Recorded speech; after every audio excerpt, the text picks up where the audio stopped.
In today's video, I'm going to teach you how to cancel Shopify subscription.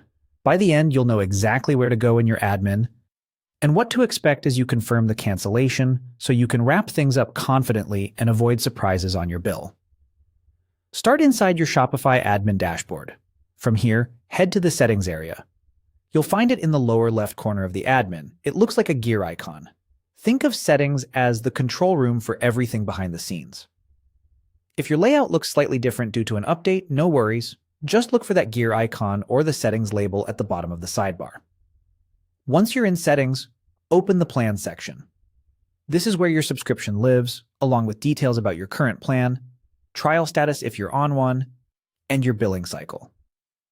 It's a good place to quickly confirm which plan you're paying for and when your next charge would normally occur. Take a moment here to read any notes Shopify provides, especially if your store has promotions or trials applied. Next, look for the Cancel option within the plan page. Select it to start the cancellation process. Shopify will guide you through a short flow that typically asks for a reason and shows you what will happen once you cancel. Read each screen carefully. You'll usually see a summary indicating whether any remaining charges or credits apply and what access you'll retain after cancellation. When you're ready, confirm the cancellation on the final prompt. After you confirm, your subscription ends based on Shopify's stated terms on that screen, and your store will no longer be billed for the plan.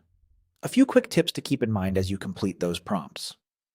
First, review any important information in your store before you finalize, such as order records or theme customizations you may want to reference later.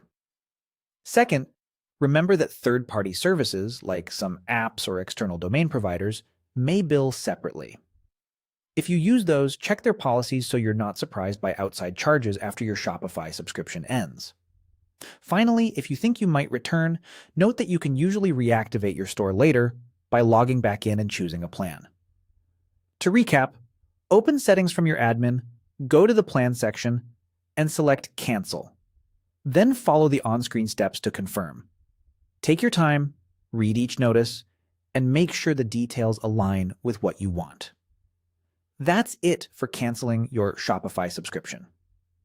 If this walkthrough helped, feel free to replay any part while you complete the process, and take a moment to double-check the confirmation message at the end so you know it's done.